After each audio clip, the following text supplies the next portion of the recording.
Monsoon তো already cover করেই গেছে এবং মনসুনের আবহাওয়া আপনারা দেখতেও পাচ্ছেন। সব সময় ক্লাউডি স্কাই ইত্যাদি এবং মাঝামাঝি বিভিন্ন এক পশলা করে বৃষ্টি হচ্ছে। এটা টিপিক্যাল মনসুনের হাওয়া আমরা পেয়ে গেছি। আর গতকালে যে লো প্রেশার এরিয়াটা ছিল না, একটা নর্থ ওয়েস্ট বে অফ বেঙ্গল, তারপরে আপনার অ্যাডজয়নিং আপনার নর্থ ওয়েস্ট উড়িষ্যা এবং ওয়েস্ট বেঙ্গল কোস্ট, ওটা আপনার লেস মার্কড হয়ে গেছে। ওটা আজকে আর নেই, ওটা দুদিনই থাকলো। তবে আজকে একটা আপনার সাইসার আছে লো লেভেলে, যদিও ওই সাইসারটা আমাদের রিজিয়নে হয়তো অতটা বেশি এফেক্ট করবে না, ওটা ইস্ট ঝাড়খণ্ডে আছে। তো যেহেতু ওটা ইস্ট ঝাড়খণ্ডে, সেই জন্য আমরা হয়তো পশ্চিমের যে জেলাগুলো আছে সেগুলোতেও একটু বৃষ্টি পেতে পারি। আর এই হচ্ছে মোটামুটি সিনপটিক ফিচার। আর ডেলি ফোরকাস্ট হচ্ছে এইরকম, যেমন আজকে পশ্চিমবঙ্গের সব জেলাতেই ওয়াইড স্প্রেড রেনফল হওয়ার সম্ভাবনা আছে, আমরা ফোরকাস্ট দিয়েছি। কালকে উত্তরবঙ্গের সব জেলাতেই ওয়াইড স্প্রেড রেনফলের ফোরকাস্ট আছে, সম্ভাবনা আছে। আর দক্ষিণবঙ্গের সব জেলায় ফেয়ারলি ওয়াইড স্প্রেড রেনফল হওয়ার সম্ভাবনা। 2 তারিখে আপনার উত্তরবঙ্গের দার্জিলিং, কালিম্পং, জলপাইগুড়ি, আলিপুরদুয়ার এবং কোচবিহার, এগুলোতে ওয়াইড স্প্রেড রেনফল হওয়ার সম্ভাবনা আছে। আর উত্তরবঙ্গ এবং পশ্চিমবঙ্গের বাকি সব জেলাতে ফেয়ারলি ওয়াইড স্প্রেড রেনফল হওয়ার সম্ভাবনা আছে। তারপরে আপনার 3, 4, 5 জুলাইতে দার্জিলিং, জলপাইগুড়ি, কালিম্পং, আলিপুরদুয়ার এবং কোচবিহারে ওয়াইড স্প্রেড রেনফলের সম্ভাবনা আছে। দিনাজপুর, মালদাতে ফেয়ারলি ওয়াইড স্প্রেড হওয়ার সম্ভাবনা আছে এবং দক্ষিণবঙ্গের সব জেলাতেই ওয়াইড স্প্রেড রেনফল হওয়ার সম্ভাবনা আছে। 6 তারিখে এগেন দার্জিলিং, জলপাইগুড়ি, কালিম্পং, আলিপুরদুয়ার এবং কোচবিহারে ওয়াইড স্প্রেড রেনের সম্ভাবনা আছে এবং বাকি সব জেলায় ফেয়ারলি ওয়াইড স্প্রেড হওয়ার সম্ভাবনা আছে। তাহলে আমরা মোটামুটি দেখতেই পাচ্ছি যে নর্থ বেঙ্গলের যে উত্তরের যে 5টা জেলাতে কিন্তু প্রতিদিন ওয়াইড স্প্রেড রেনফলের সম্ভাবনা আছে।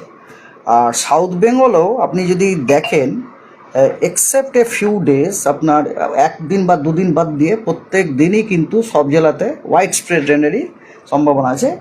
আর 1-2 দিন যেটা, সেটাতে আপনার ফেয়ারলি ওয়াইড স্প্রেড হওয়ার রেনফল হওয়ার সম্ভাবনা আছে। তার মানে আমাদের গোটা পশ্চিমবঙ্গই রেনফল টিপিক্যাল যে মনসুন এসে গেছে তার আমরা প্রতিফলন দেখতে পাচ্ছি।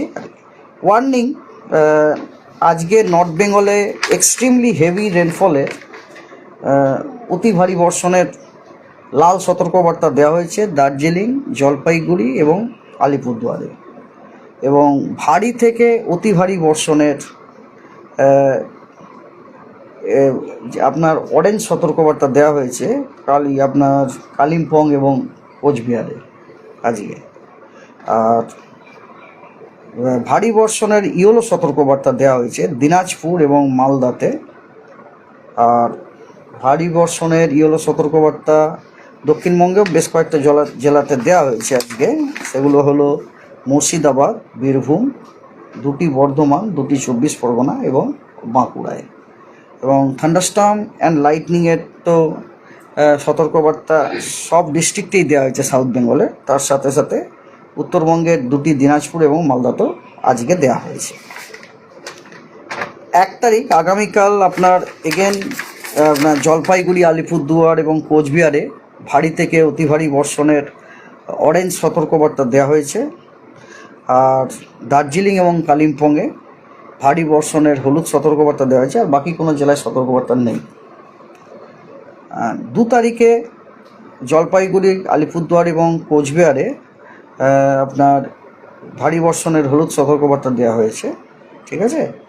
আর 3 তারিখে ভারী থেকে অতি ভারী বর্ষণের কমলা সতর্কবার্তা দেওয়া হয়েছে আপনার জলপাইগুড়ি, আলিপুরদুয়ার এবং কোচবিহারে, এবং ভারী বর্ষণের হলুদ সতর্কবার্তা দেওয়া হয়েছে দার্জিলিং, কালিম্পং এবং দক্ষিণবঙ্গের নদিয়া এবং 2টি 24 পরগনা ডিস্ট্রিক্টে 3 তারিখে। আর 4 তারিখে জলপাইগুড়ি এবং আলিপুরদুয়ারই খালি ভারী বর্ষণের হলুদ সতর্কবার্তা দেওয়া হয়েছে, আর কোনো জেলায় সতর্কবার্তা দেওয়া হয়। যে এই বর্ষাকালে কিন্তু কী হচ্ছে, বর্ষাকালে আপনার বাতাসে আপনার ময়েশ্চারটা আপনার পুস্ট আপ হয়ে যাবে, হিউমিডিটি পুস্ট আপ হয়ে যাবে। তাতে কী হবে, আমাদের অস্বস্তিকর ব্যাপারটা কিন্তু বেড়েই যাবে আর কি। আর এটা তো মনে হয় খুব কমন, আমার মনে হয় আমি যখন পশ্চিমবঙ্গে ছিলাম মাঝে মাঝে যখন কলকাতায় যখন গরমকালের দিনে আসতাম, গরম না বর্ষাকালের দিনে, তখন তো বৃষ্টি হচ্ছে তার সাথে সাথে ঘামছি। আমার তো মনে হয় না এটা কোনো পশ্চিমবঙ্গের কোনো নতুন মানে it is typical of coastal স্টেশনের মতো আর কি। এটা চেন্নাইতেও হয় এরকম, বোম্বেতেও হয়। মানে বৃষ্টি হলে আপনার, হ্যাঁ বৃষ্টি হলে আপনার তাপমাত্রাটা কমেছে, দেখুন ম্যাক্সিমাম তাপমাত্রাটা কমেছে, কিন্তু তাপমাত্রা কমলেও বাতাসের যে হিউমিডিটিটা ওটা কিন্তু বেড়ে যায়।